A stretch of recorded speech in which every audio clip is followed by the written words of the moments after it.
Good morning, everyone. We will get started. So this is the second applicant briefing that we've had covering both the Magna earthquake and the straight line winds. The first one was very short notice for the windstorm declaration. And so we've done the second one to ensure that everyone has a chance to participate and attend. This meeting will also be recorded and will be available on DEM's YouTube channel and linked to our hub sites. So those who weren't able to make it or those who wish to rewatch the video can do so at a later date. So let's get started. If I can get there we go. All right, so the agenda for today is we're going to discuss the public assistance program under FEMA for both the Magna earthquake and the straight line winds. We'll go over just a general overview over the program, who's eligible and the types of things that are eligible, categories of work that are eligible under the grants, other requirements from other federal and state agencies, the application process, grant awards and management for after the grant is awarded, and then some resources and take some questions. All right, so this year, Utah has had some unprecedented disaster activity. We have had COVID-19 happening in the state since the 1st of March, and then on March 18th, we had the Magna earthquake. In September, we had the straight line winds, along with some numerous other smaller events as well. So bearing in mind these things are going on at the same time, and so we're going to have several communities that are applying for public assistance under all three of these disasters. And so this is the information if you were involved in any or multiple or all of these disasters. When you apply for the grants, you're going to have to apply and provide the information under each individual disaster declaration. So for COVID-19, we had the disaster number is 4525, Magna earthquake is 4548, and the windstorm is 4578. The incident period information is on there. So COVID is ongoing. Magna earthquake damages that were incurred between March 18th and April 17th. So the initial earthquake as well as several of the aftershocks that happened. And then for the windstorm, September 7th through the 8th is when we had the straight line winds that caused the damages. And for the earthquake, we also know that it can take some time for damages to show up, especially as this happened in the spring. We haven't had a lot of moisture this year, and so it wasn't until we had moisture this winter that a lot of people noticed or were able to see the extent of the damages. Often you also don't know the damages until you get in to repair it, and so it might be more expensive than you thought. So if you discover the damages later, that's fine. They just need to be traced back and attributed to that incident period, to that earthquake. These are the various declaration dates. COVID was in April. The Magna earthquake was originally declared on July 9th. And that included a declaration for the individual assistance program, but the public assistance program was not declared at that time. And so it was later declared on December 31st after an appeal. And then the windstorm was declared on January 12th of 2021. COVID was statewide. The Magna earthquake, eligible counties that can apply or eligible entities within that county, it covers Salt Lake County. And then the windstorm, eligible entities within Davis, Morgan, Salt Lake, and Weber counties can apply for public assistance under the windstorm.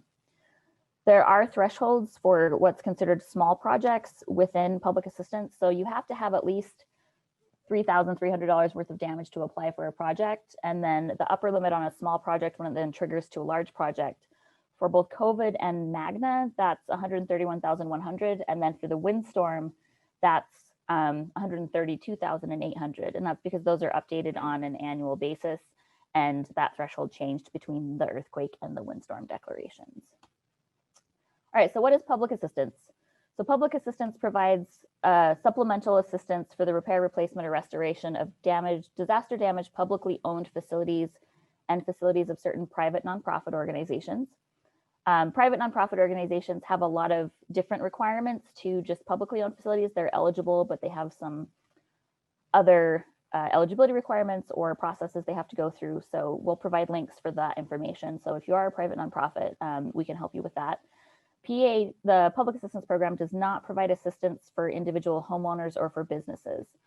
For the earthquake, that assistance was provided earlier in the year under the individual assistance program, but that program was not approved for the windstorm.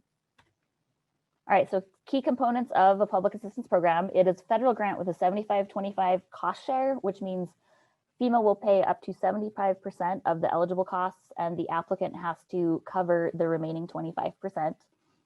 Grants portal is the application system. It's an online website where you will fill out your application and submit those applications for projects.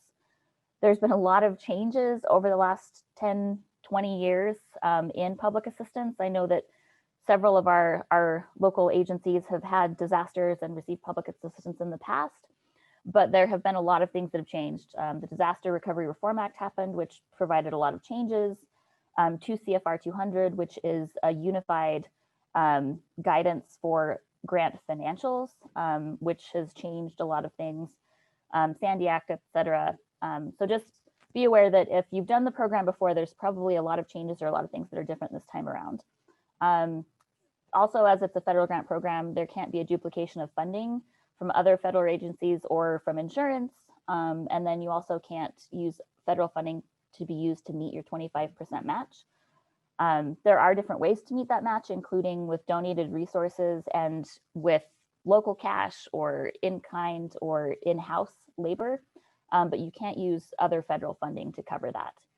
And then, and a big one as well with this is going to be insurance. So under public assistance, you can get what is not covered by your insurance covered. So anything that was not under your policy or things that follow within your deductible can be covered, but anything that was funded by insurance cannot be claimed under public assistance. And then I've already mentioned the 2 CFR 200. So that does cover a lot of requirements for things like procurement and contracts and supporting documentation requirements. We'll go over that a little bit more later. And then alternative options. So instead of just a standard uniform public assistance project, the public assistance program now has alternative projects, alternative procedures, and those can be utilized depending on your communities and your project's individual requirements and needs. And those can be discussed with you as you work through the application process. Can I ask a question there real quick? Yeah. Paul Child from Centerville. Talking about the local match volunteers. So we had a lot of people helping out with cleaning up after the windstorm, some of our facilities and so forth. Is that what we're talking about here? Yeah, so we'll talk about donated resources a bit more later, but if you had people helping with the cleanup and doing things that you would have normally had to either pay someone to do or work you would have had to do yourself, then you can use that labor as long as you tracked it and have the documentation for it. You can use that labor to offset that 25% match. Okay, thank you. Yep. All right, so who's who in public assistance? As you get into grants portal and as you work your way through the application process, you're going to hear a lot of acronyms or the guidance is written in a way that has certain languages to label groups of people. And so when you're reading the guidance or working with FEMA or others, an applicant and subrecipient would be you or any state, local, special service district, private nonprofit, anyone that's applying for a public assistance grant is considered an applicant. And then after you receive that grant, you then become what's called a subrecipient. And then a recipient, when you see that written in the guidance or spoken about, that is Utah, the state of Utah, specifically in these cases, it's Utah Division of Emergency Management. We act as the overall recipient for the program and for the grants, and then we help to manage the subrecipient grants after they're awarded. And then a PDMG is an acronym you'll probably hear a lot. That's FEMA's Program Delivery Managers. So that's a FEMA point of contact that will be assigned to specifically help you with your application and through the application process. And then DEM is also going to assign a point of contact to assist you through the process as well. So you'll have both a FEMA representative and a state representative helping you navigate grants portal and submitting your applications for projects. All right, this is an overview of the timeline. So you have a disaster declaration and we mentioned those on those earlier slides. So for the earthquake, the disaster declaration is December 31st for the PA program. The original declaration was back in July. But for the PA program timeline, it begins December 31st. And for the windstorm, it begins on January 12th. And so from that disaster declaration date, you then have 30 days to get in an RPA or a request for public assistance. So the deadlines for those, if you are applying for earthquake public assistance, you have until January 30th to submit an RPA. And if you're applying for assistance for the windstorm, you have until February 10th to submit that RPA. And that request is a form that you'll fill out and submit in that grants portal website system. And Eric will go into that in more detail later. And then after you've submitted that RPA, FEMA will assign your PDMG and DEM will assign a point of contact. They'll reach out to you in a phone call and discuss some basic information with you on that call, and then use that call to set up your recovery scoping meeting, which is where you're going to want to bring all of your people who are involved, your finance people, public works people, anyone that's involved in this grant process to that meeting. And then FEMA and the state will also have representatives there. And we'll go over the grant process in more detail with you and get an idea of what damages you had, what projects you might need to apply for. And then 60 days from that meeting, you then have to submit what's called a list of impacts, which is just a basic summary, including a cost estimate overall of the types of damages you had. That's not your detailed application. That's just providing a big picture overview of all of the stuff that you've had so that FEMA can help you map out how many projects you should submit, the types of things you need to submit. And then after that, you'll go into the detailed project development where they'll help you with those individual projects. Project will be awarded. The funding is obligated to the state. The state will then work with you to get you that funding reimbursed for the work that you've done, or if you still have work to do as you finish that work, that funding will then be reimbursed to you. We'll help you manage the grants, and then the grants will be closed out once all the work is complete and the finances have been paid. And we'll go over these in each of these steps in more detail.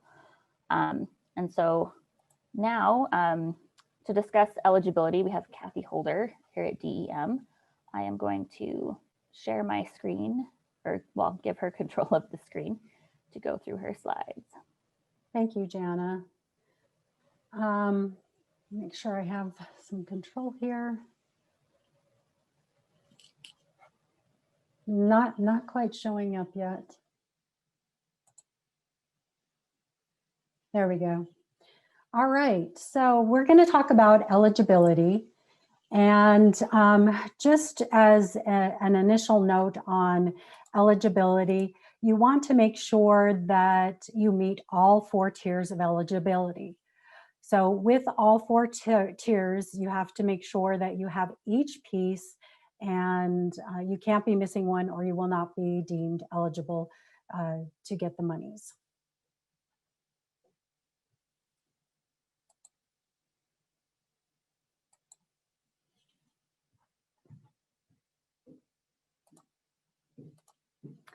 So we'll talk about applicant eligibility. So eligible applicants include state and territorial governments, tribal governments, local governments, and certain private nonprofits.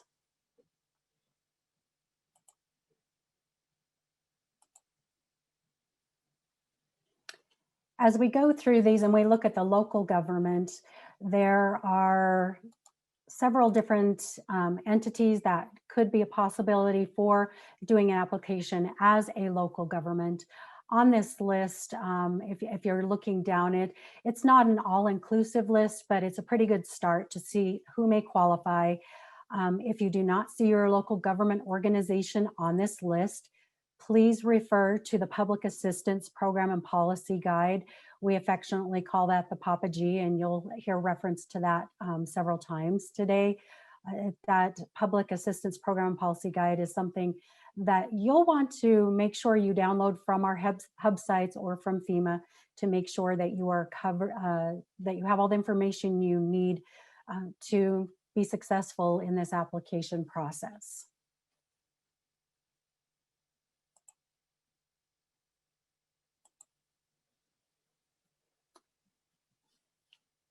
Also, for private nonprofit organizations, there are some specific rules that you have to look at. One of those being that you have to, with Internal Revenue Service, make sure you have the exemptions of a 501c, D, or E. If that is not something that the state requires by law, then you may be able to provide articles of associations, bylaws, or other documents indicating that it is an organized entity. There again, you see down here, we have listed in what we call the Papa G, or affectionately, but the Public Assistance Program and Policy Guide that you'll want to make sure that you're referencing throughout this process. Now, if we go to facility eligibility, a facility is a building, work system, or equipment built or manufactured, or an improved or maintained natural feature. A facility must be deemed eligible to qualify for public assistance and grant programs.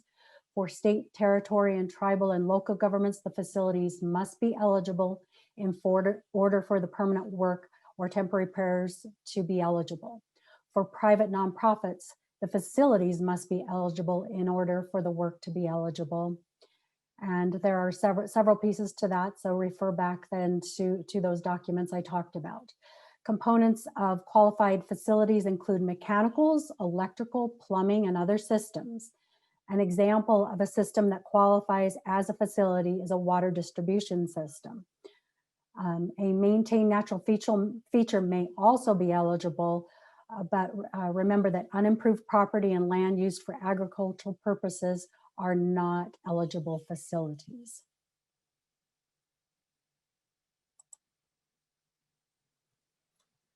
Some of the public facilities that we're looking at that could be available to get help for public facilities or state or territorial, tribal, or local governments.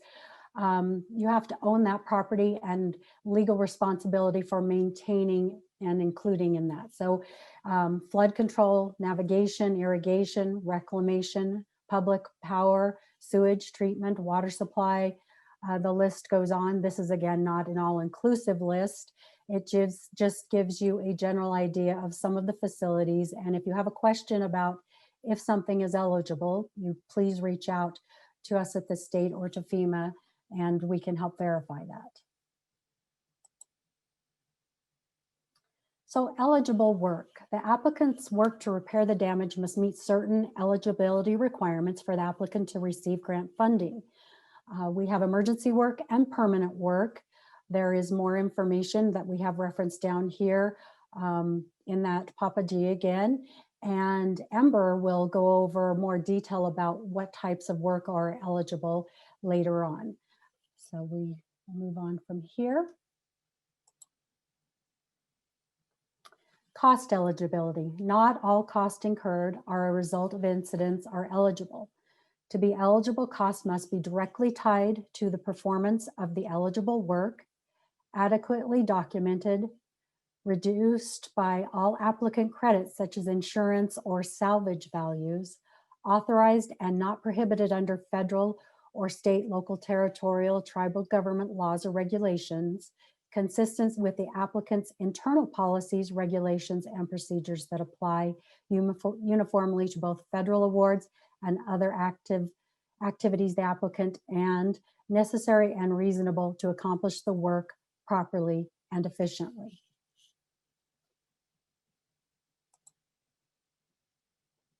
Now we'll move over to categories of work with Ember. So for this disaster, I've been assigned as the state's infrastructure branch director, and Emma McPhee is my deputy. And we're going to review what costs FEMA public assistance grants will cover for the straight line wind event. So DR 4578 has been approved for categories of work A through G. And that includes debris removal, emergency protective measures, and permanent work. Categories A and B are debris removal and emergency protective services, and these fall under emergency work. And then the 5 permanent work categories include road systems, water control facilities, buildings and equipment, public utility systems, and other public buildings like parks and recreational facilities. remember, this is just an overview. When we meet with you one-on-one, after you complete your RPA, or request for public assistance, we'll talk to you about what costs your community has incurred and discuss what's eligible in depth and answer any of your questions. Take it away, Emma. Great. So for category A, this covers debris removal, public property and right-of-ways, and commercial areas. So for the windstorm event, most of you will be dealing with debris removal, considering it was a high volume debris event. And so some of that might include vegetation, construction and demolition, repairing federal aid, rights of way and roads. Advance, please. And category B is emergency protective measures. These are actions taken before, during, and after the disaster to save lives, protect public health and safety, or eliminate immediate threat of significant damage or improve public or private property.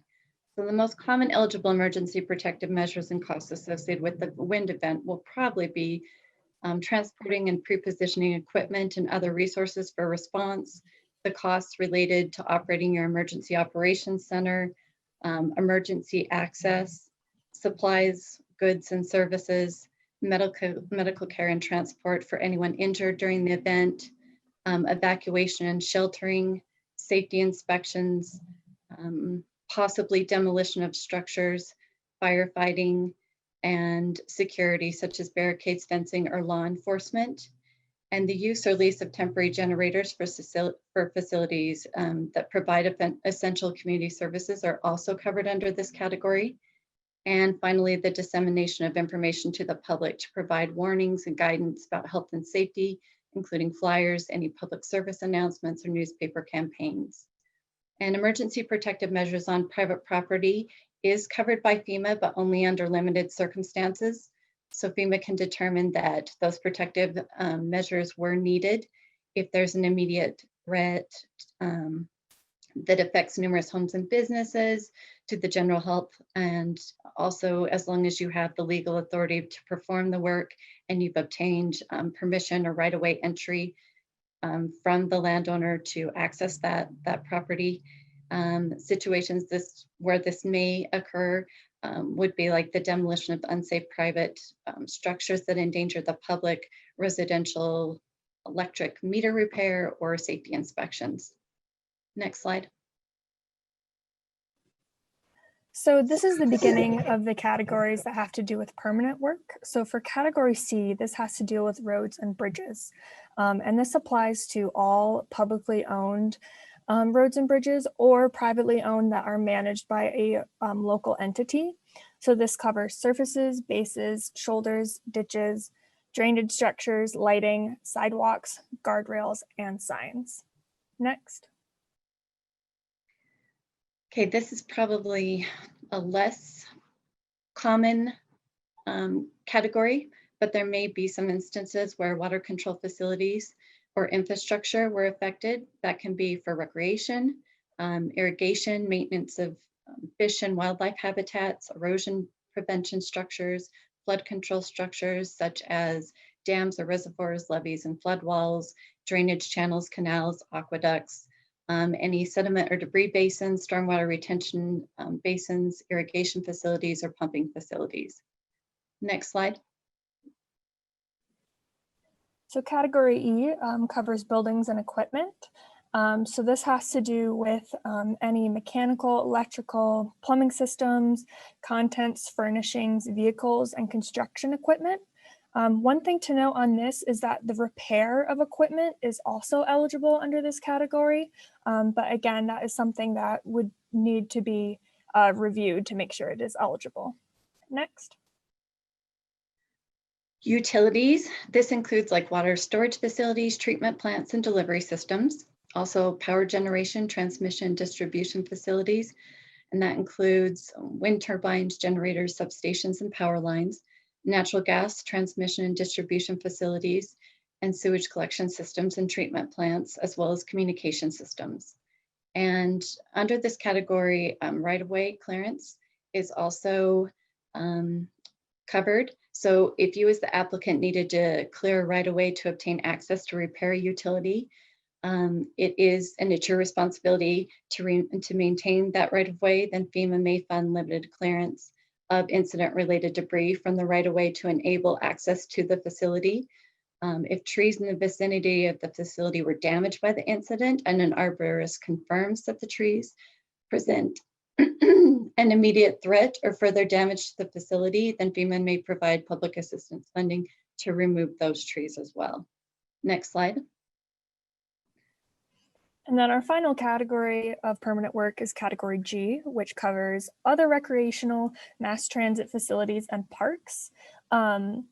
In terms of parks, this includes pretty much any public building or facility. So swimming pools, tennis courts, ball fields, picnic tables, golf courses, and playground equipment could all be eligible.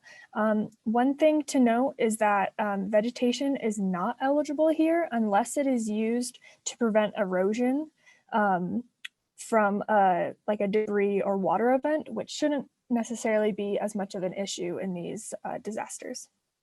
Next. And finally, we're going to talk about donated resources just briefly. These can be used to offset your local cost share of emergency work. So that includes your labor, your equipment, and your materials. And as Jenna discussed, the federal cost match for these grants is 75%, and then your local cost share is 25%.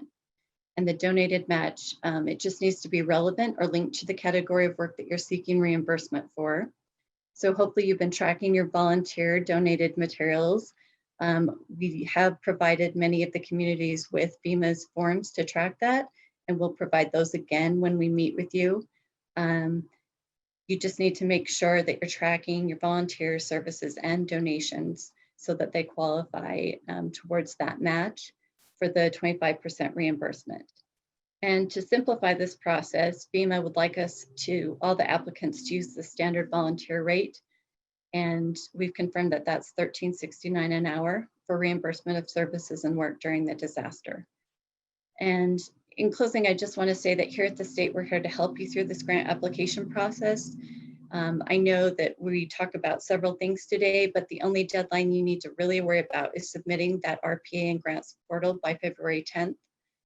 As Jana said, once you do that, one of our team here at the state will contact you, will work with you, and FEMA will also participate. And together, we'll make sure that your community is reimbursed for every eligible expense in this process is as easy as possible. So we look forward to working with you. And now FEMA is going to review some additional requirements with us. Next slide.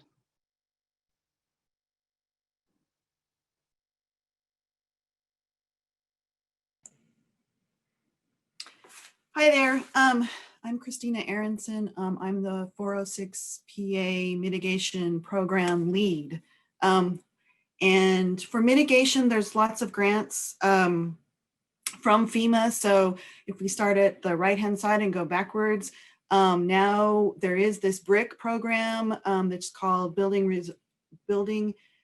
Resilient Infrastructures and Communities. It's this Section 203 piece of, it's a brand new program, and we're just, I think Jana are just accepting applications here at the end of January for that. There's also the Flood Mitigation Assistance Program, which is FMA.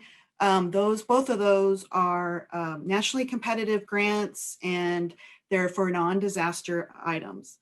Going to the next part, to the green box, Section 404 of the Stafford Act is also the HMGP grant, and it's Hazard Mitigation Grant Program. That's going to be a pot of money that, based on how much money FEMA spends for these disasters, that the state will get to have to approve grants for maybe places where things weren't damaged by this event, and but mitigation could be achieved. So our program is Section 406 of the Stafford Act, and the Stafford Act is the law that allows us to FEMA to pay and fund repairs and mitigation. Our program is it's Section 406. So you'll know it's 406. Also, it's now they're in the transition of renaming it to the PA Mitigation Program. The beauty of this program, it's extra money during repairs, and that's what we're going to talk about. Slide, please. So this is kind of the basic chart. You can see the blue steps. Public assistance is kind of the restorative pre-disaster portion of the project. So you have to capture what it costs and what the work is to put it back exactly the way it was 15 minutes before the event.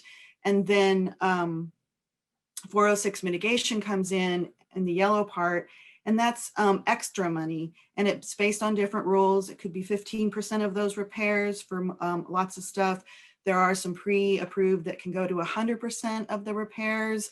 And then there's an additional element for a building, for a benefit cost analysis. And we would help you with all that. That's our process. Our people are going to help you and reach out and facilitate that for you. Slide, please. So per policy, actually, maybe we should back up just a smidge. The other way, if that's okay. Sorry, guys. You will notice that second blue bubble has codes and standards rules. And so FEMA will fund under the PA portion, the public assistance portion of the project, to build back per codes and standards. If you have local codes, that there are rules to affect that we would to be able to be eligible, but there also is the 2018 IBC, which is the International Building Code, International Existing Building Code, and International Residential Code, or the I codes. So there is funding for that, and we just have to work through any of those triggers. Next, please. Thank you. So for 406 mitigation, the PA mitigation policy, we've talked about the PA PPG, the PAPA-G, the Public Assistance Program and Policy Guide. Version 4, this is where the policy is, this section in this page. It's additional money. It's the category C through G. So it doesn't work for the debris removal or emergency categories A and B. So it's category C through G, permanent work projects, and the rules are it has to be technically feasible, has to be cost effective, it has to comply with all the environmental historic preservation laws, regulations, and executive orders, and Marty will talk to that in a minute. And it has to have no adverse impacts. Next slide, please. So let's go through it really fast. It's extra money on top of the restorative pre-disaster money.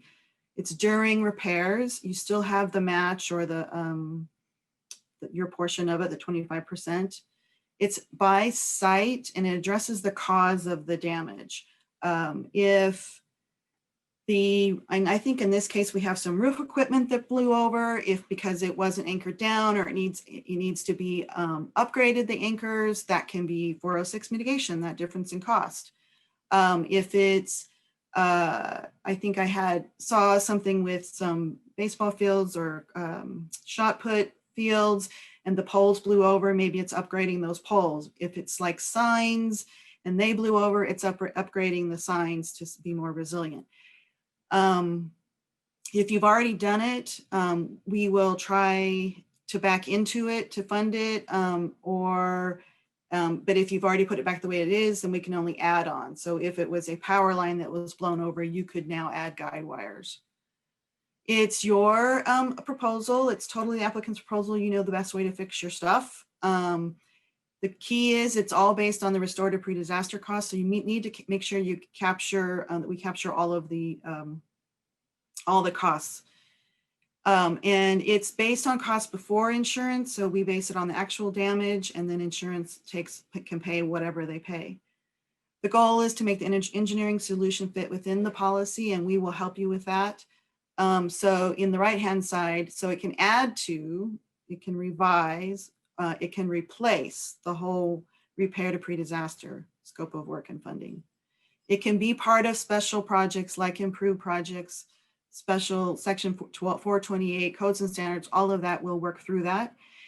Here is the if work's complete, 406 mitigation may still be available. We just have to, we can't pay for something twice, so we'll try to back it in for you. And then that's the same thing. If you've taken the risk and already updated your signs, upgraded your signs or whatever, then we will try to back it in. And that's rather redundant, but thanks for your patience. Slide, please. So this is our contact information. My team, Lori, Brian, and Mike and Catherine will be available. And then for actual building codes and those triggers for different, the NFIP rules, National Flood Insurance Program rules, or the International Building Codes rules, or those kinds of things, that's my contact information. And I thank you for your patience. It's been kind of a long Friday. Thank you, Christina. Okay, so we're going to have Angela Crowther go over the National Flood Insurance Program and how that ties into these different programs, or the different disasters and the PA program. After Angela and then Marty go over EHP, we'll take a short break between this section and the next one. So. Okay, good morning, everybody. So it looks like do I have control now? I think I do. Okay. Can you guys hear me okay, Jana? Yes. Okay, so it looks like we're going to be talking about floodplain permit, substantial damage, substantial improvement, community-owned and state-owned buildings, and NFIP compliance, and then also historic buildings where they fall into it.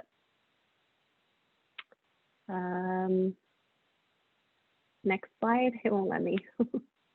Thank you.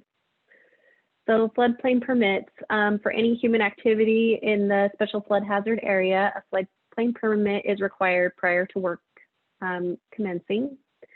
For any work in the SFHA completed without a floodplain permit, contact your floodplain administrator to resolve it. FEMA funded projects or repairs are not exempt from floodplain permits and NFIP program requirements as outlined in the community's flood damage prevention ordinance. Even if work is performed by community resources or their contractor, a permit will be required and NFIP program requirements need to be met. Local floodplain administrators may choose to waive the floodplain permit fee, and the purpose of the floodplain permit is to inform the community through the floodplain administrator that work is being proposed in the special flood hazard area. The proposed work will be compliant with program requirements, and changes will be properly recorded, documented, and reported to FEMA as appropriate. Next slide. So substantial damage, or SD, is defined as damage to a building in the special flood hazard area from any source, cause, and the value of the damage is greater than or equal to 50% of the value of the building before the event occurred. The community flood administrator is responsible for making the determination, not the building owner. The building owner will need to provide information to the floodplain administrator to make a determination. If a building is determined to be SD, it will be required to be brought into compliance with the NFIP. In some cases, this may be backfilling a basement or may require elevating the entire building. Also, just as a note, abandoning the first floor or converting it into, for example, converting it into an enclosed area of a slab on grade building is not an appropriate method to achieve compliance. Next slide.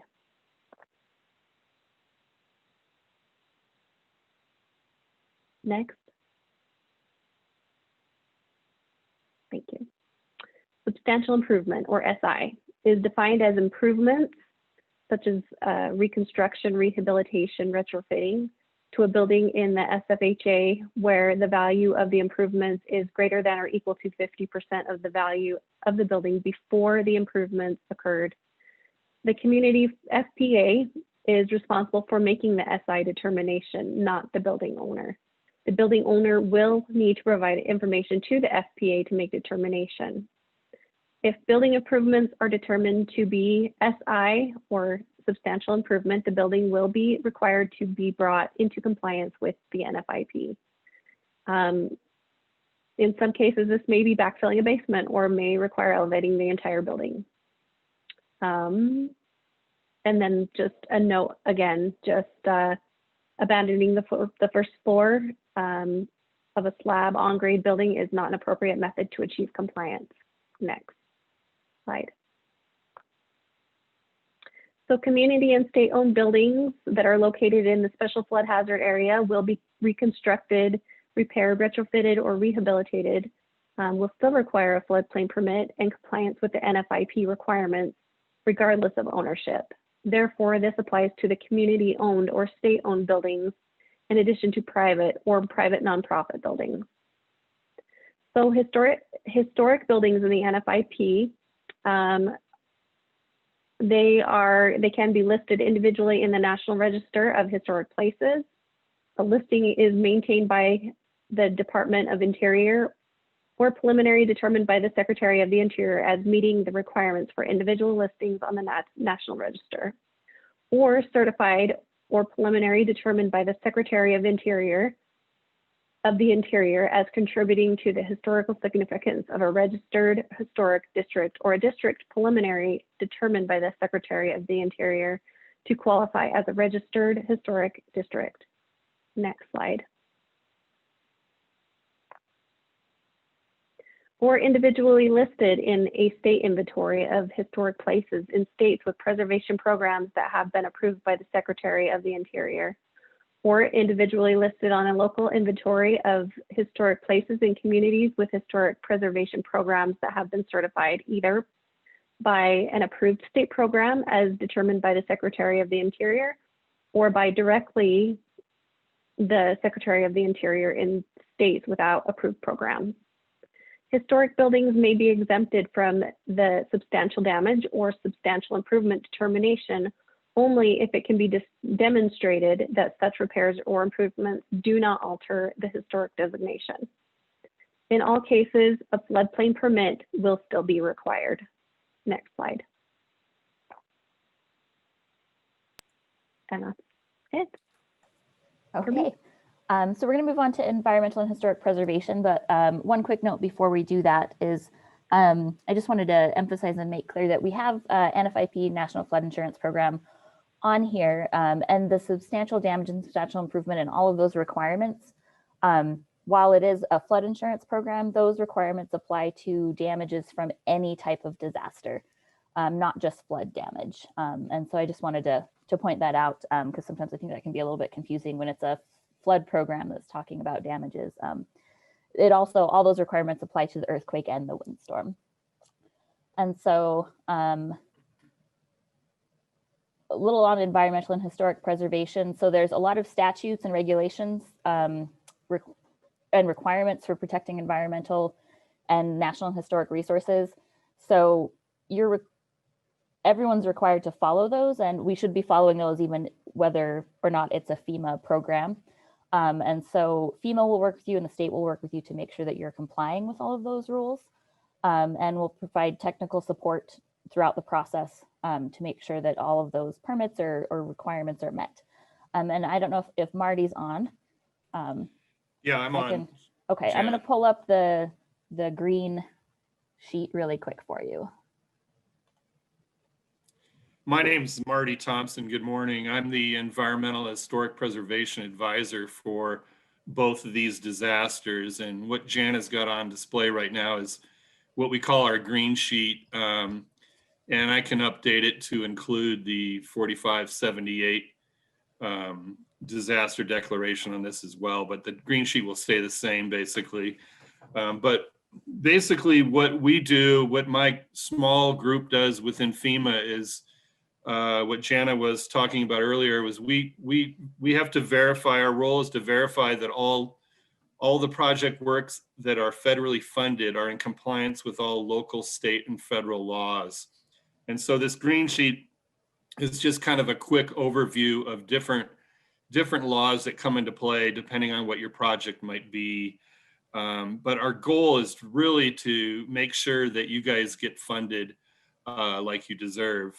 So what we try to do is try to find any issues before they become an issue, and so they remain in compliance and don't fall out of compliance. And like Janet said, that a lot of these laws and executive orders you're used to doing on a daily basis with your projects, but sometimes there are some that are different that come into play when federal funds are involved. And the main one there is the National Historic Preservation Act. And being these two disasters have a high potential for issues with buildings and structures, that can be an issue, that can be a law that we're really going to be looking at closely. So I'll be talking to everyone with a little bit better detail during the recovery scoping meetings that we're going to have set up. But just a quick overview of some issues that could come into play, especially the wind disaster where there's going to be debris. The debris, will need to be removed, as you guys know already.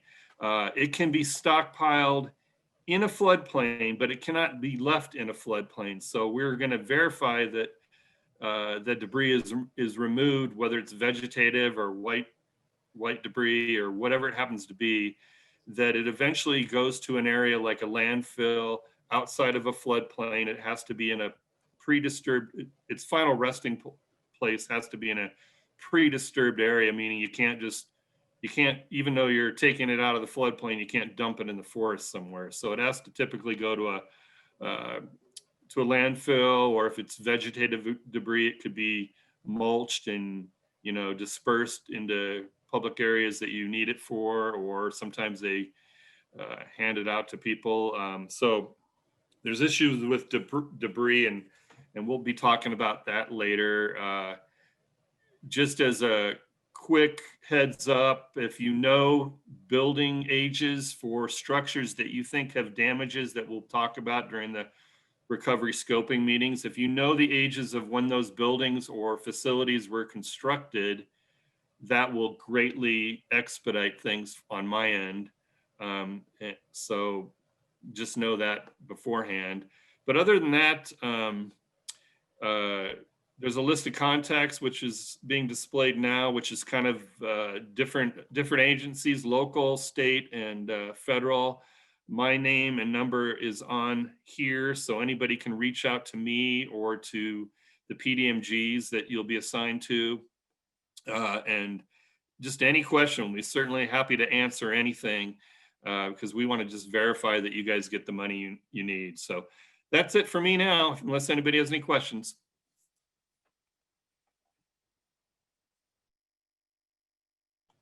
Great. Thanks, Marty. Get back to our presentation.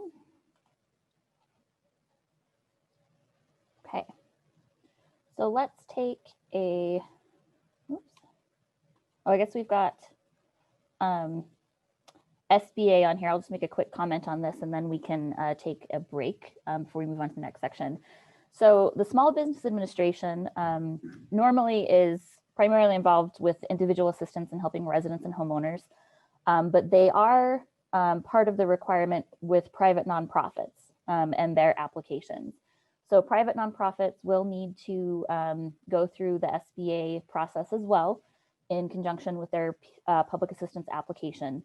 And there is that funding, which is low interest disaster loans to help those private nonprofits. And so we can go into more detail about that process with the private nonprofits that do apply.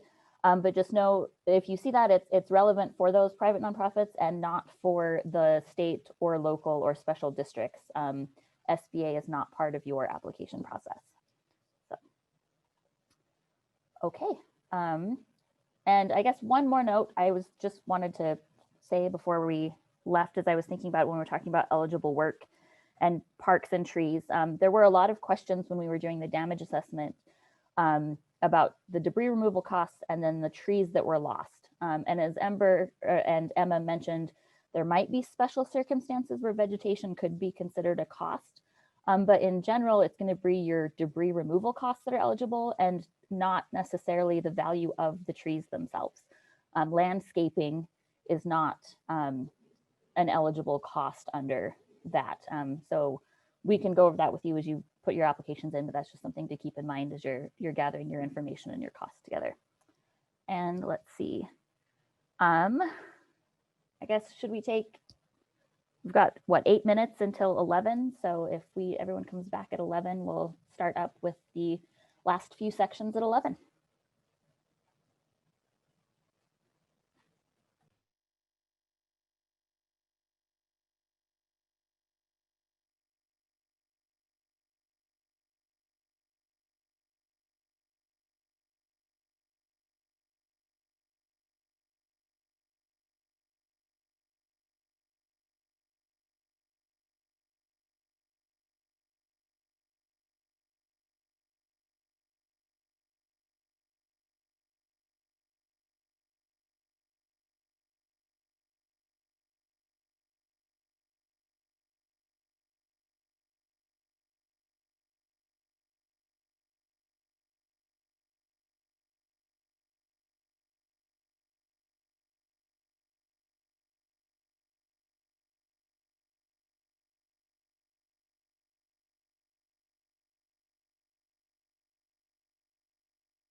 All right, it is 11 o'clock.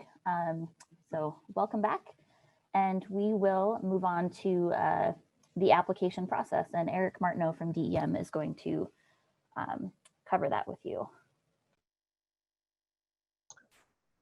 All right, let's move on here. All right, we're going to come back to the timeline here so you can see where we're at.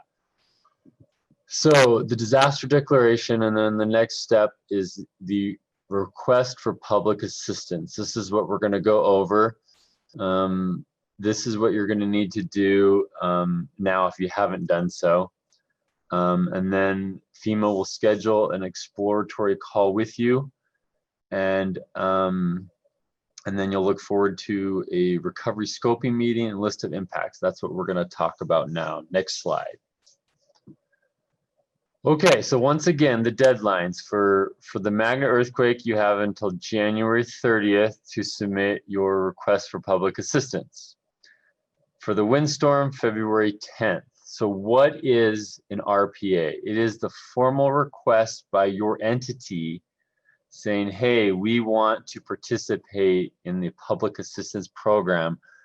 We want to seek grant funding for our damage. So where do you submit an RPA? It's at a FEMA web program called Grants Portal at grantee.fema.gov. We're going to talk about this. Next slide. Okay, so how to submit. If you are already registered in Grants Portal, so last year, if you went into Grants Portal for COVID-19 and you set yourself up there and did an RPA for COVID, then you are already in. Then you can log into Grants Portal, and at the top of your screen, you will see this yellow box, and it will say, click here to submit an RPA for your organization.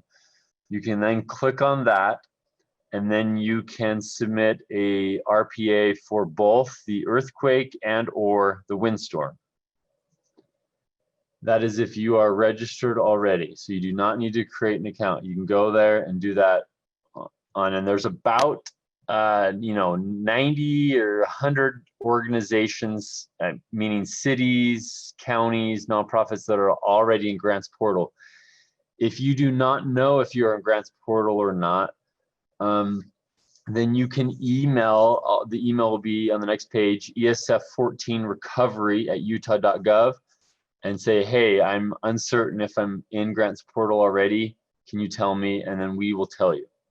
If you are not registered in Grants Portal already, send an email to ESF14recovery@utah.gov and say, hey, we want access to Grants Portal, and just provide the name of your organization. So, the city, the county, if it's a nonprofit, the organization type. Are you a local government, a nonprofit 501c3? Are you, something like that? Then your name, phone, and email. And then we will send you an invite.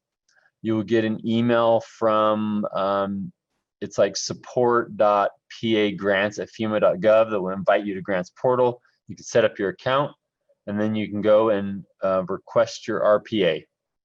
There, when you go to grantee.fema.gov, there is a link at the bottom that says register your organization for public assistance. That is only available for COVID. So if you click on that and then you move along, it'll only allow you to choose COVID-19. So don't go that way. It's caused some problems in the past. Email ESF14 where we can then invite you to Grants Portal and get you started that way. Next slide. Okay, so there are various resources to help you with Grants Portal and this whole process. So we'll go through a couple of them now. When you're in Grants Portal, at the top right of your screen, you will see a question mark.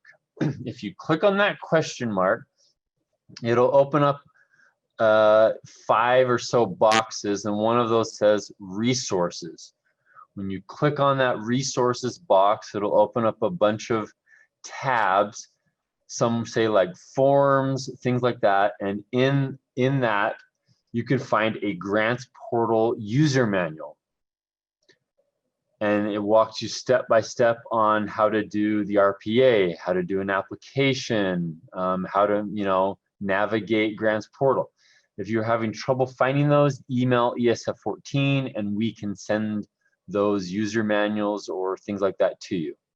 Another resource is FEMA.gov, where you just go to the search function and then you can type in what you need. There is also YouTube. This is really good. If you go to YouTube and you type in FEMA PA Grants Portal, there are a number of videos, some as short as 5 minutes, some an hour, and they walk you step by step on how to do these things. There's a question, do you need to do a separate RPA for each, or can you do a single RPA that covers both windstorm and earthquake? Great question. So if you qualify for both the earthquake and the windstorm, you will need to do 2 RPAs. You must do an RPA for each disaster. So that would be 1 RPA for Magna earthquake and 1 for the windstorm. So you'll need to do 1 for each disaster.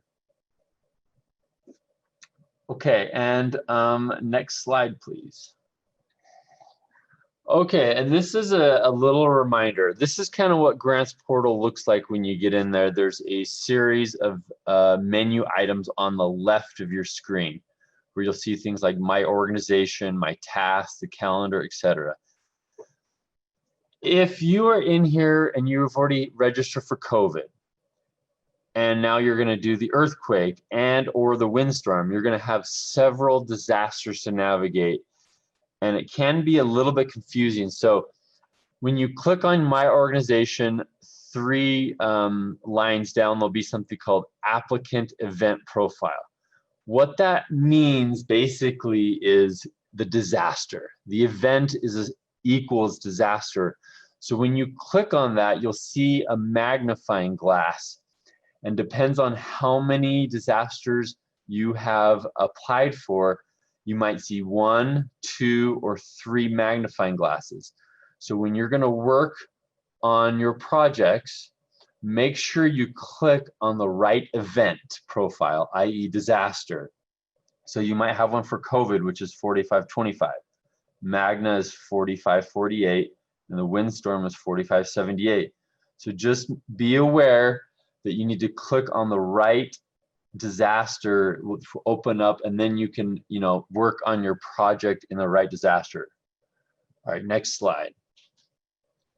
Okay, finally, we're going to talk about a very important piece of PA, public assistance, is your documentation. So when you are in Grants Portal, you'll have sort of 2 areas to upload documentation. So under your organization, when you're not in one of those event profiles, you're not in one of those disasters, just your general organization, you're going to want to upload the general documentation that applies across all of the disasters. So your insurance policy, your procurement policy, your pay policy, etc., those can apply for any disaster. Those should be uploaded in your general organization attachment area. Once you're in a disaster and you're working on an application, a project to submit for damage, that is where you're going to want to upload your specific documentation related to that project, whether it's the timesheets, the contracts, the invoices, things like that relative to that specific project you are applying for. Okay, so if you remember the timeline where we had the declaration and then the RPA, we have 30 days to submit that in. Then FEMA is going to schedule an exploratory call and kind of orient you to this, this public assistance program. Then they're going to follow up with a recovery scoping meeting to go in detail to, help further navigate you, kind of go over some of your damages, things like that. 60 days from your recovery scoping meeting, your list of impacts is due. And as you can see here, the bullet points, this is what is either required and or needed for the list of impacts. So these are the things you can start gathering, but FEMA will go over these in your call. So if you want to be reimbursed for anything here, it has to be documented, and you need to provide the documentation that is specified in the guidance. And as we talked about, that Papa G, which you can find, it lists everything out in detail. Please make sure to read it if you have any questions. Okay, so will the information, someone had a question here, will the information uploaded during the initial assessment phase need to be re-uploaded? So the initial information that was uploaded was never uploaded into grants portal because the disasters were just made available this month for both of them. So none of those have been uploaded to grants portal at all. So you will need to upload everything into grants portal. And you'll be able to discuss the specifics of that in your calls with FEMA and DEM. All right, next slide.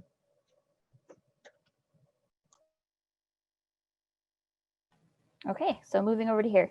Yeah, unfortunately, as Eric was saying, the damage assessment that was done to request and justify receiving a disaster declaration, that process is not integrated into the grants portal system.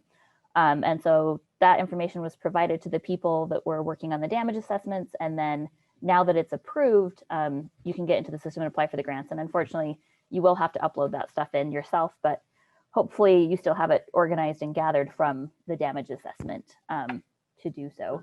But as Eric mentioned, once you upload your policies and stuff relevant to your organization, that will apply to all of the disasters. So hopefully that simplifies some of the paperwork across that a little bit. All right, so now on to awards and grant management. So our timeline showing up here again.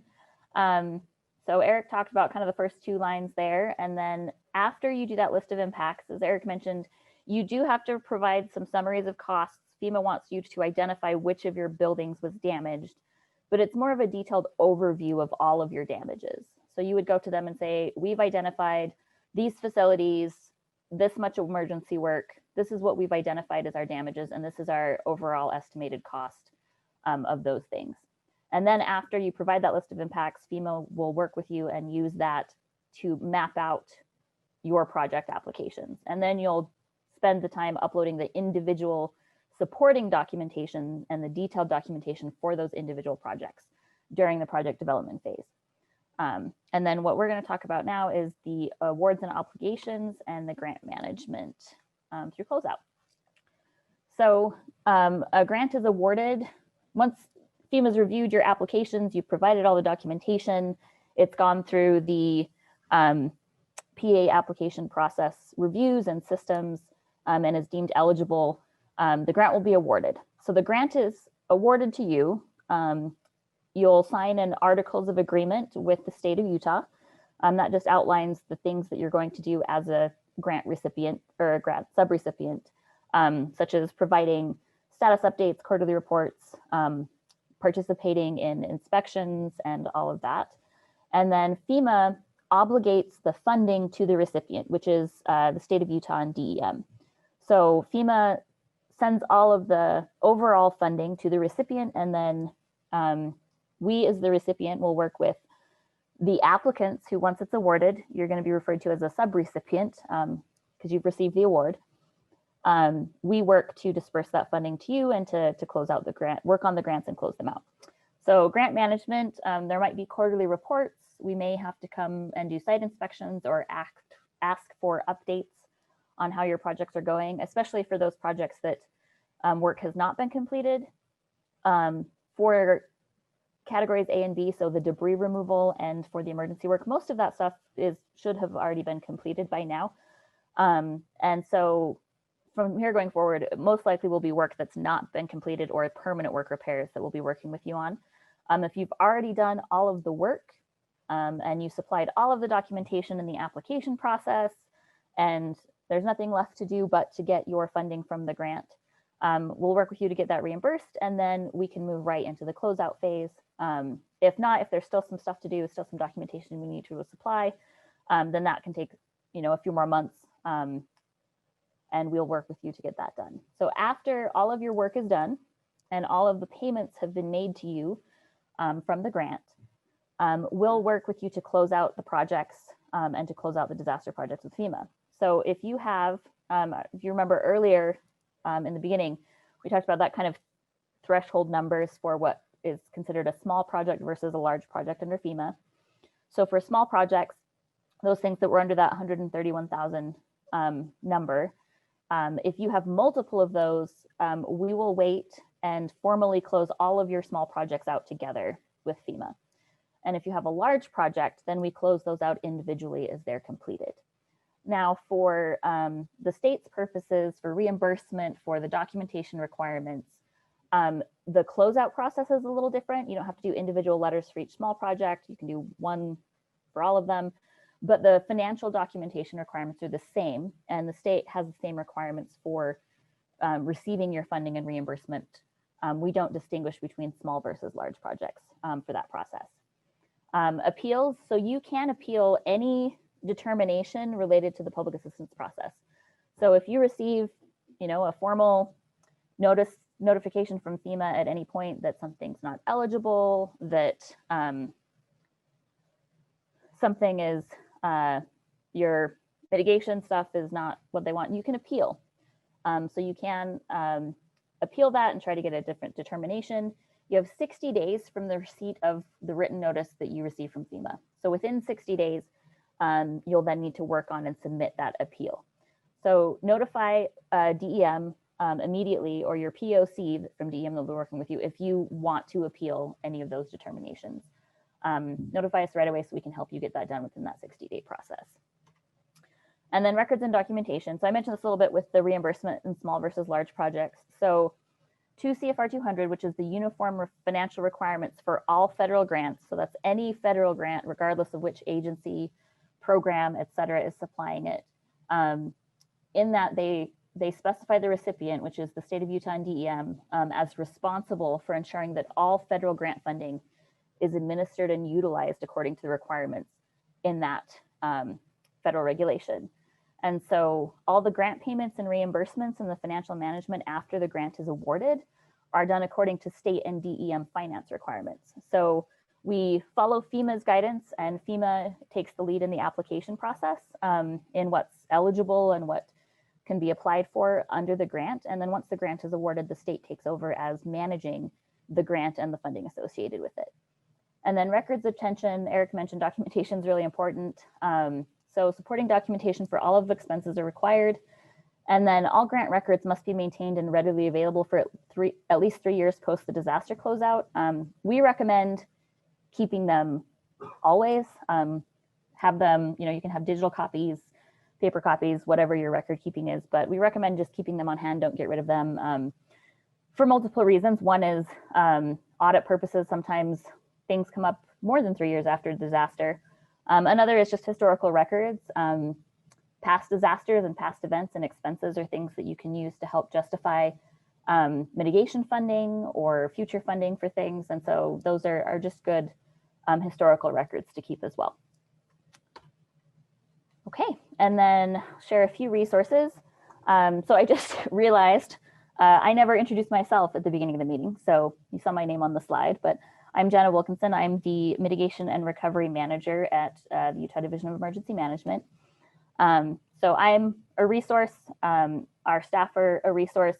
So that ESF 14 email that's been shared several times throughout the slides, because there are so many things going on and so many people working, that email is a great way to get a hold of us. If you have a general question, if you haven't been assigned your specific FEMA or state contact person, send a message to that email. All of us are able to access and monitor that email. And so one of us will be able to get back to you if you send your question there. And so some of the resources here are, so one is the PAPA-G, which we've mentioned several times, the Public Assistance Program and Policy Guide. This is written not just for FEMA and not just for state people who are managing grants, but it's written for grant applicants as well. And so that is where you can find all the detailed information on cost categories, categories of work, eligible facilities, more details about the private nonprofit requirements. It's a great resource. You can find it online. It can be kind of interesting to navigate. I'll just let's see. I don't know if they are, let me share my screen so you guys can at least see it. So here is the link is in that slide. If you click on that, it will take you here. It's a very large document, but it's organized. It's got the chapters here, so you can go through, and if you want to go, down here and look at eligibility determinations, if you click on that headline, it will take you to that page in the guide. You can also do Control F. If you type that in, this little box pops up, and you can type in a search term if you're looking for something specific, and it will then highlight throughout the document everywhere that phrase is highlighted, and you can scroll through and find the different places that is mentioned. So those are just some little tips and tricks on navigating such a large document. We also are putting highlights from this on our hub site. Let me get back to our presentation.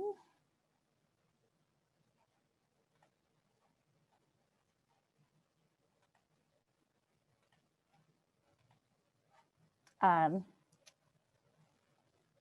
see.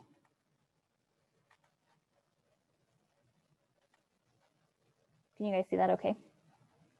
Okay, sorry, it's not highlighting green, so I couldn't tell that it had switched over.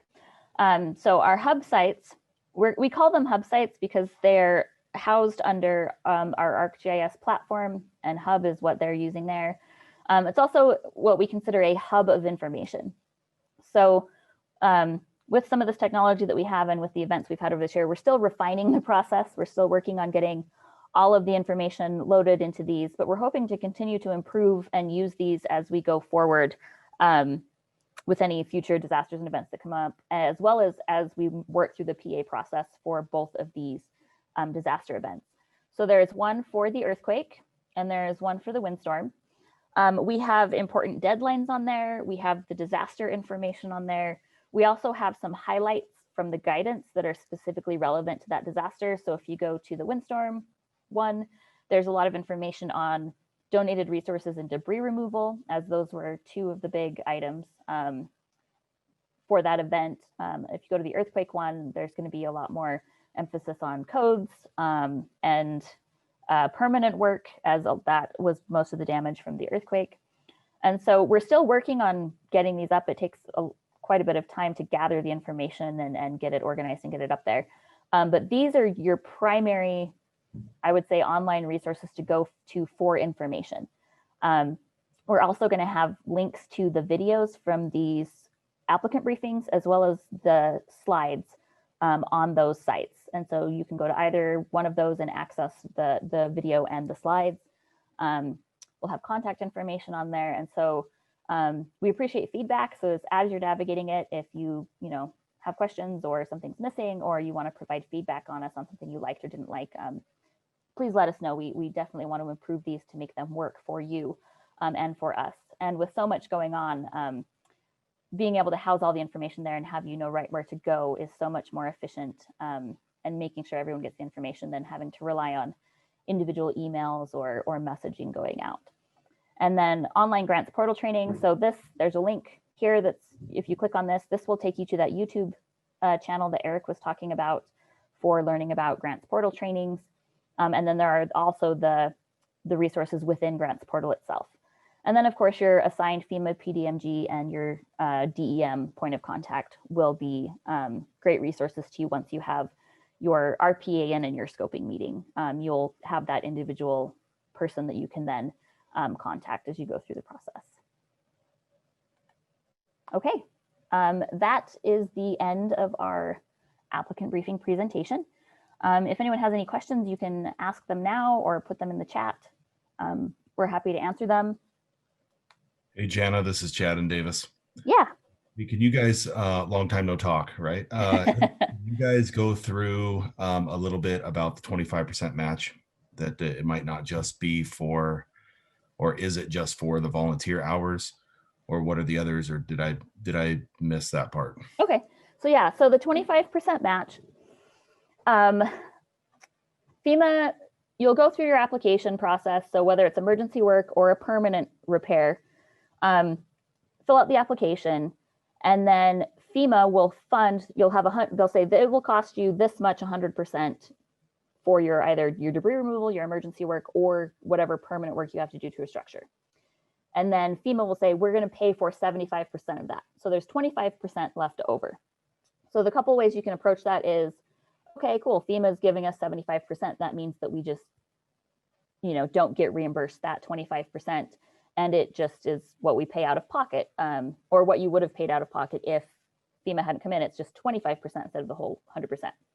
Other options for covering that, as opposed to, say you had like for a larger project or larger things going on, it wasn't just one line item, but you had a mixture of things happening. And so you had some things you were paying contractors for, some things your own staff was doing, your own in-house labor and materials, that could be considered what covers your match. So maybe not, like if you're paying contractors 100% for something, you'd obviously still have to pay your contractor the remaining 25. But if you had in-house labor, you were using your own equipment, your own staff to do stuff, then that is what you can use, okay, so our regular pay that we were paying people for stuff that was eligible, or if it was emergency work, it's overtime. That just comes out of your budget with your own staff and your own materials, and then you use the 75 to pay your contractors or pay everything else off. For donated resources, so if you go to the federal regulations, they actually refer to it as in-kind contributions. And donated resources is kind of the label that FEMA gave to in-kind contributions that were provided for like emergency work or those categories. Anything in kind. So if you had your own staff members that were like, you know what, I'm just gonna not charge you my hours and I'm just gonna come help clean up. Or if you had members of the community that were doing work that's relevant to that project category. So if you're talking debris removal, then it's people who are doing the debris removal activities, either as unpaid staff or as volunteers. Then you can apply that dollar amount that was provided as a donation, or if it's a staff person that's doing a skilled job that you normally would pay them something different, you can use their what their normal pay would have been. And that can count to offset that 25%. So when FEMA calculates your emergency work, what they'll do is they'll take the total amount of what it cost you to do your emergency work actions or your debris removal, and then they'll take anything that was donated, so any volunteers, any donated equipment, donated materials, and they'll put that in a separate pool. And so they'll have those two pools they'll calculate, and then your total for what you had for your emergency work, they'll say, okay, you spent, $75,000 on doing this specific project of emergency work. Well, we'll pay you for all of that because you have these donated resources. Maybe you had $50,000 in donations, but you can only use it for 25%. So they'll say, okay, we'll pay that $75,000 for what you had to pay for that emergency work. And then you can take $25,000 out of that $50,000 worth of donations and say that meets that 25% of that total project. If you're doing it for permanent work, so it's a building, repairing that structure or that facility is going to cost what it's going to cost. You can't use donated resources for emergency work to offset your permanent work. But if you're doing permanent work and you have, another community or you're a contractor or someone else is willing to say, you know what, well, we have, extra drywall or we have extra stuff, we'll donate that drywall to your permanent fix of this building. Because it's directly tied to that permanent work, you can then use that as part of your 25%. So as FEMA's calculating it, you'll just say, oh, look, we're just going to count this donated resources as part of that 25%. FEMA will still only pay 75% of the total repairs for that facility. But as you're doing your own budgeting and working things out, you can say, like, some of the stuff was donated, that's our offset, because FEMA is not going to provide you with funding for that donated resource. So if you were to build or repair a building and say you were able to get 30% of all of your resources donated for that building to be fixed, FEMA will then only give you the funding up to what that 70% would be, because they can't give you additional funding for things that were donated. But So it was kind of long explanation. Hopefully that covered all the bases though on that. Did that answer your question, or is there a more specific detail?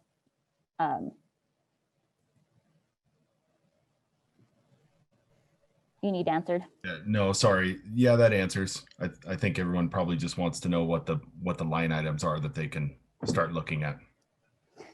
Yeah, so I would say when you're looking at your line items, especially if you're dealing with debris removal and emergency work, those things for your match are going to be the things that would, like I said, they match up to each other for your portion. So anything that you would have been an eligible cost that you would have had to pay for, but then either was donated or you're using your own resources can be for that match portion. So.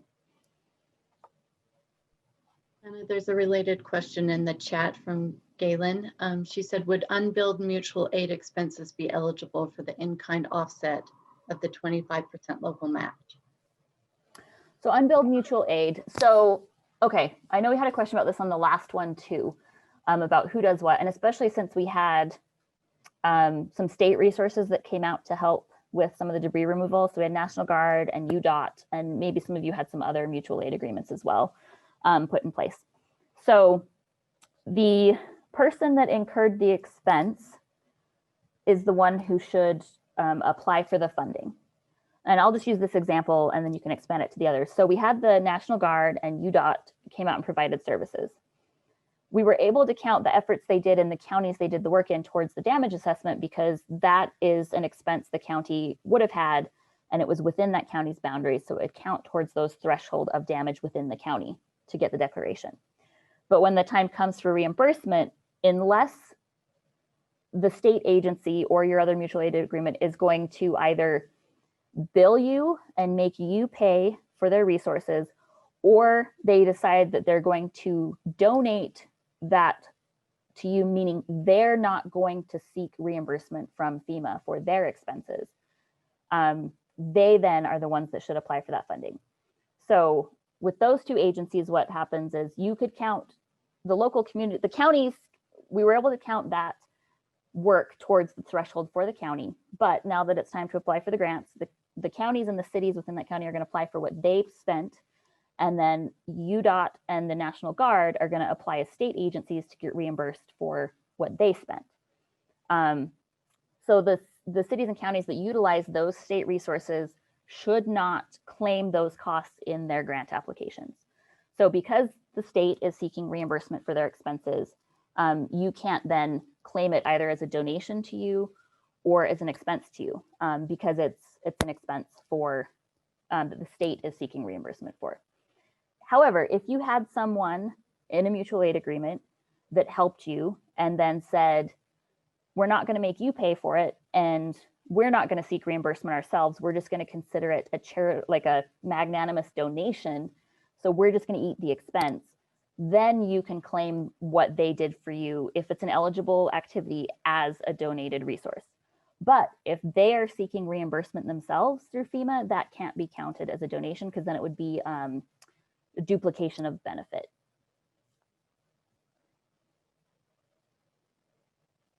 Did that, any follow-up questions on that? Hopefully that was a.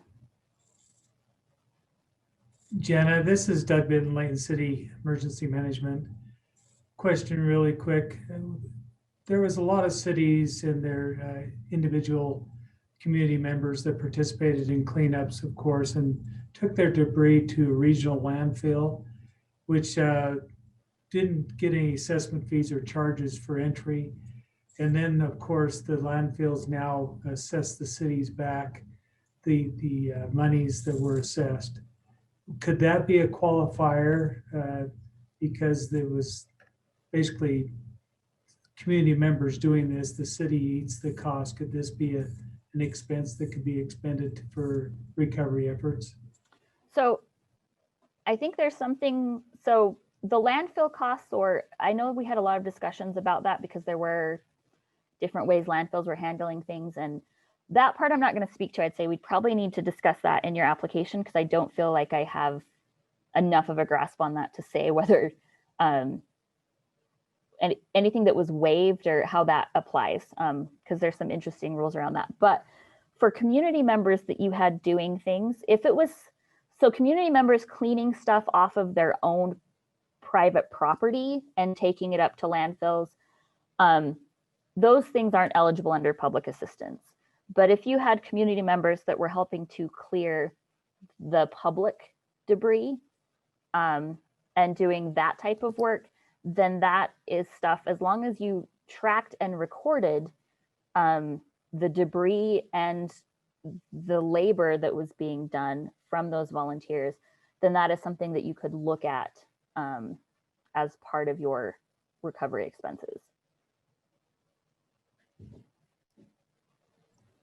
Thank you. Yeah, sorry, I wish I could give you a more definitive answer there, but I think we keep that in mind, and then we can bring that up when you have your scoping meeting and discuss that with FEMA as well. So I've got a question, Paul Child from Centerville. Yeah. What if in many of the cities, debris was everywhere, and citizens were either taking debris and putting it out on the street in front of their house, or they were taking it to a collection point where the city would then take control of taking that debris the rest of the way to a landfill. The debris would have been coming from everywhere, both private and public land, but being placed by citizens in public, on public infrastructure. Is that something that will be eligible for the city's cost to remove that debris from public infrastructures? Yeah, so I'm going to give you a simple answer that we can then clarify more off. So FEMA's aware, and I think we're aware that that's an issue, that often stuff from private land is put and intermixed with the public stuff. The things that you removed from the public right-of-ways that was your responsibility to remove is an eligible expense. Yeah. So I don't know if anyone from FEMA wants to jump in, or if we just want to defer that to the individual discussions we'll have with the applicants on how that kind of played out in their agencies. But whatever documentation you have to show that you moved debris off of public right-of-ways and you had debris operations, those should be eligible expenses. And I'll say should, because there's always exceptions, but anything that you were doing to remove debris that was on the public right-of-way should be eligible. Anna, this is Kevin Helland. I'll jump in there too, if you don't mind. Yeah, no, go ahead. Yeah, it's so, if the, in the neighborhood, the homeowner had storm-related debris that they cleared from their, they had a tree branch fall and they had their own chainsaw or saw, and they cut it up and moved it to the right of way, and you picked it up, that would be eligible as long as it's storm related. We wouldn't go picking up. This isn't the opportunity for somebody to have gone through and clear out the tree line that's behind their home or something like that. If it's not immediately, threatening a public or, an improved area. As long as they weren't trumping off into the woods and clearing that all up, it'd be something that's related to around their house to keep themselves, their families, the community safe in there. And then it was moved to the right of way. And then if you had any roll off dumpsters or collection, like you said, collection points that people were bringing their storm debris to, that would be something we could consider under category A. Kevin, this is Ember. Jan Flinders had a question. She said, I have several locations across several counties, Weber County and Salt Lake County, for the wind claim. Do I file just one RPA for all of our damages across both counties or individual? And I think MSD had a similar question. So we've got some special services districts that are doing work in multiple towns or cities. What is your advice to them on RPAs and claims? Yes. As you're an eligible applicant, I'll say maybe for like a state agency, you know, they cover multiple counties, jurisdictions. They would have one RPA as long as their damages and eligible responsibilities or legal responsibilities were in a declared county. So as long as you're in one of the declared, you have work and responsibility in one of those declared counties, you would submit one RPA for your entity. You would have one RPA for, if you're in Salt Lake County, you would have two RPAs, one for the earthquake event and one for the wind event.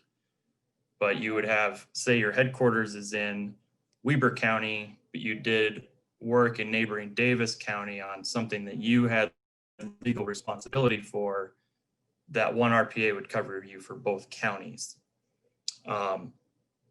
And that all comes back to, again, legal responsibility and authority, ownership, and maintenance.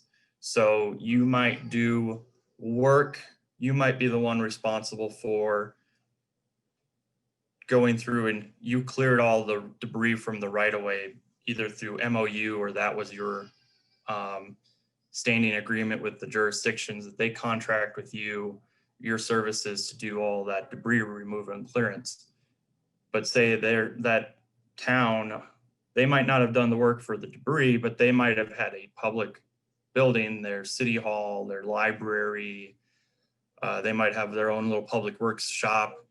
If they own and maintain that themselves, they need to also to have submitted an RPA and claim their damages for what they own and legally responsible for and maintain.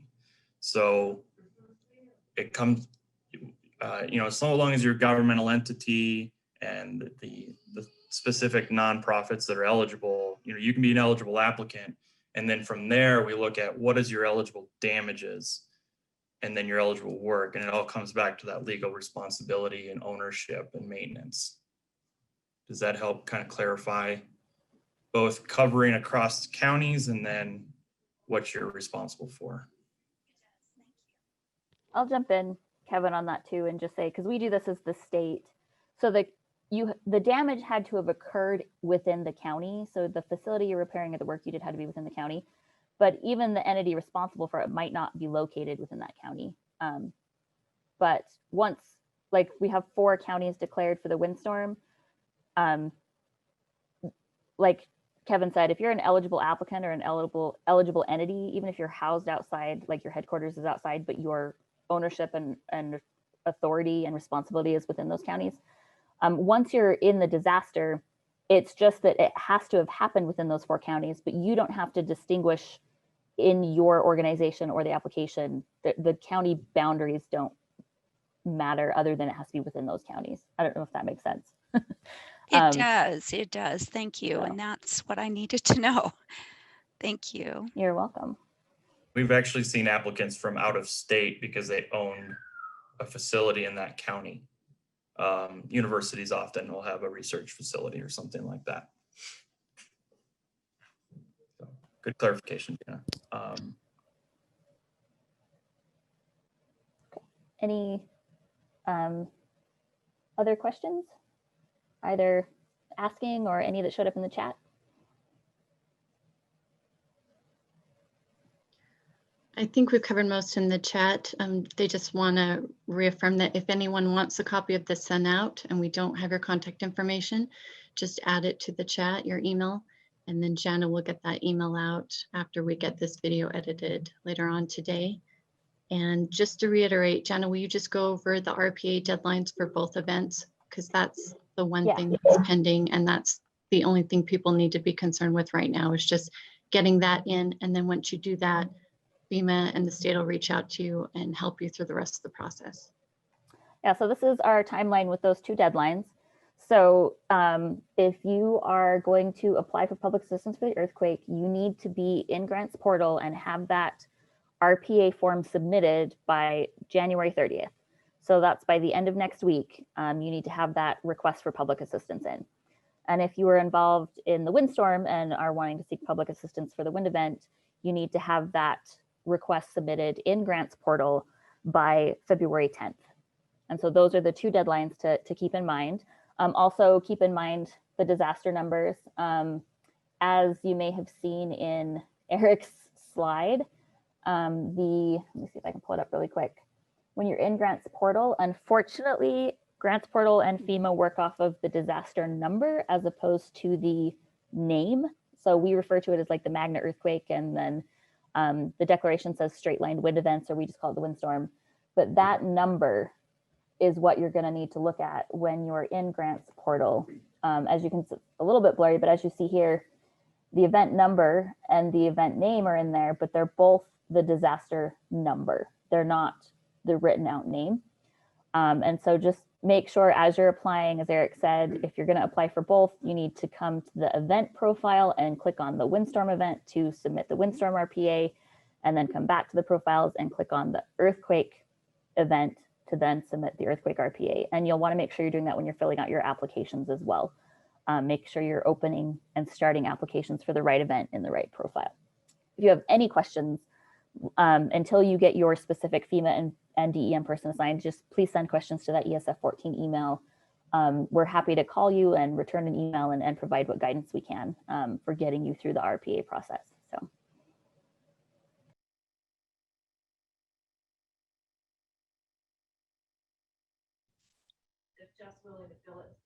Hello, this is Jorge Chamorro from Salt Lake City. Just going back to a question is about eligibility, if that's okay. Yeah, no, that's fine. Perfect. Okay. So within Salt Lake City, after the windstorm event, the city's cemetery sustained significant damage, and it's an intricate facility because there are some private property there, but it's an improved facility, which my understanding is that it makes it eligible. At the beginning, one of the other eligible facilities was an irrigation facility. I would like to get a little bit more clarification because due to toppled trees, some of the sprinkler and irrigation systems in ground were damaged. And I was wondering if this would be an eligible expense, an eligible project, as well as damage caused to basically private property within the cemetery, right? Monuments and areas that are maintained normally or have a private interest and ownership. So I'll jump in. I'll let Kevin jump in if he wants to as well. I do know that there are, cemeteries and some of those other things, as you mentioned, are eligible. And there is information that specifies when they are and when they aren't in the guidance. Because it's such a specific category, and I know that there are a lot of people that have questions about their specific eligibility. I would say that it's a conversation that we can take offline in more detail, just in the interest of because it will take some time to go through and sort out the nuances of that eligibility. And then I know there's a lot of people that have similar questions. So if you have a question about specific eligibility, definitely send us an email to that ESF 14. We can try to work with you on that. But also know that if you are an eligible entity and you have some eligible expenses, get that RPA in. Don't wait to get a definitive answer from us, just because it does take a lot of time to sort out the nuances of every eligible cost. And then if you end up not pursuing it or it's not eligible, then there's no negative consequence for having submitted an RPA and then not being able to pursue a cost. But if you don't get the RPA in by that deadline, then you can't pursue the application process. So yeah, I can't give you a specific answer right now. I don't know if Kevin has an easy answer or if we should just take the conversation offline. But we will work through that with you when we do the, after your RPA is in, and we can assign a specific person to work with you on that. And that's probably the most efficient way to get answers to those types of questions. Yeah, this is Kevin again. So long as the cemetery is either a public cemetery owned by the city or county or an eligible private nonprofit, private cemeteries would not be if you're a private for-profit cemetery, you would not be an eligible applicant. But then as far as, I can't give you a definitive answer on the headstones, what I would say that we're going to need to look at is what are the maintenance agreements? What are some of those other terms and conditions of, use of the cemetery as somebody has a plot there, and we can work through that process and determine who is responsible for the repair or replacement of the headstone, whether it be the cemetery or the private family. So we'll have to work through those unique ones individually with you as we go through your project development. Understood. Thank you. Mm-hmm. And Jana, if you wouldn't mind, I'll pop up on camera and introduce myself and just touch on a couple notes. Good afternoon, everybody, or almost noon, I should say, everybody. My name is Kevin Helland. I'll be the FEMA Public Assistance Infrastructure Branch Director for both the earthquake and the windstorm. So it's my pleasure to work with Jana and Ember as we go on this, developing the grant and supporting you all in your recovery process. So as I said, we'll be assigning a program delivery manager to you after we review your request for public assistance. You'll be getting contacted from them. There will be a series of meetings with that. The process, it does walk, the grants portal does walk you through every step of the process, and your program delivery manager will be there to assist you. As Jana said, if you have damages and please submit that RPA, because that's your ticket in, and then we can determine your eligible damages, your eligible work, your eligible costs. Without that RPA submitted, we can't do any of those next steps. So that is a very key, crucial step. Please get with the state if you have any questions on doing that. They've been getting those through very efficiently. So a couple things I do want to touch on is procurement. And I know that you would have just gone and you did the work that you did. And so long as it's really within your procurement policy, that's what we're looking for. And in the policy guides, it does go into length on procurement for any other upcoming repairs. And the big things, we really want to show open and fair competition. So there are some federal requirements around procurement. We understand that you may have already done something. We will have to look at how you did procure that, the contract, et cetera, and costs. But for any future work that you haven't done yet already for repairs that you may have to make, please consult the policy guide as it relates to procurement and some of the requirements that do come with federal funding. And that is, please take a look at that before you issue any bids or you're going through your contract documents. Insurance is going to be a big factor in both the earthquake and the windstorm. So, hopefully you've already made those claims and you're already working through the process there. As we come and we do your recovery scoping meeting, which will be your second meeting, we do ask that you have your insurance documents, your policies, as well as any of the adjuster's notes or reports that you have associated with that.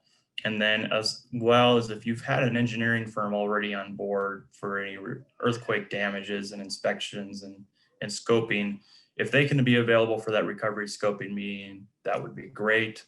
We're trying to, we'll have some engineers also available from our staff to assist in guiding that process from the get-go.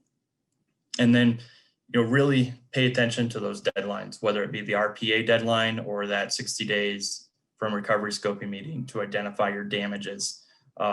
It's our hope that you don't need all 60 days to identify those damages, because that does prolong the process that much longer.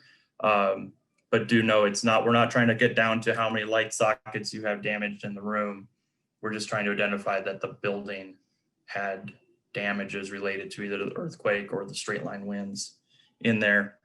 And then as Jana was going through the donated resources in great detail there, the policy guide also has really, really good information related to donated resources, what's eligible, what's not, and just some documentation requirements in there as well. So, and then just a couple other things on debris from federal highways. We do pay for the debris removal, any repairs to signage, or if there were any other damages to the roadways, either from the earthquake or from the wind event, that would have to go to federal highways. FEMA focuses in on non-federal highway roads, so your local roads, your minor collectors, that type of thing. And anything that may be a flood control structure that might fall under the jurisdiction of Army Corps of Engineers or any of the other federal agencies out there, Bureau of Land Management, Recreation, or Reclamation, excuse me, that may have those structures. Those are the federal entities you need to go to for damages that fall under their jurisdiction on there. But again, federal highways, FEMA does debris, any repairs to your interstates, major roadways, those would go to federal highway for that. With that, I will pause for any questions too and turn it back over to you, Gianna. Thank you so much. Thanks, Kevin. I just pulled this screen up again. As Ember mentioned, we'll send the information out. I know we asked for emails in the chat. Unfortunately, with so many people and not everyone providing emails, not everyone, sometimes stuff is double sent or sometimes you don't receive the email with what we're doing. So I will be sending up a follow-up email to this meeting. If you provided your contact information in the chat, we can send it there. We will also have our DEM liaisons send that follow-up email out to all of their contacts. But unfortunately, I don't have a big, massive email contact list of all the couple hundred of people that have interest in this. But take a screenshot of this, take a picture of it, write these hub sites down, because this is in that email. I'm going to direct you to these as well, because from here going forward, this is where we're going to house the information. So this will have the link to this video. I'll also send out the link to the YouTube video in the email as well. So the slides, the video, and as I said, excerpts from the Public Assistance Program and Policy Guide will be highlighted on that hub site to try and simplify it for you. So if you go to the windstorm one, and then we're working on getting it updated in the Magna one, you'll have the donated resources information. You'll have the information on debris removal, and then you'll have highlights of where to find it in the guidance itself. And so that is kind of where we're trying to put all of our information, so that if you don't happen to get an email from us, you still can access that information. That way it's accessible to everyone, and then we can have it all saved in one place. And so the Magna Earthquake Utah EM hub site and the September 2021 High Wind Event Utah hub site, those are two key places that you'll want to go to find information, to get links and to get stuff. But we will be sending an email out, but just in case something happens and your email is one that it does not get sent to, those hub sites are great places to go. You can also go to dem.utah.gov, and we currently have a link to the windstorm hub site on that page, and we're going to be updating the link to the Magna hub site as well. So you can go there to find these links too. So, and that's a little bit easier address to remember, dem.utah.gov.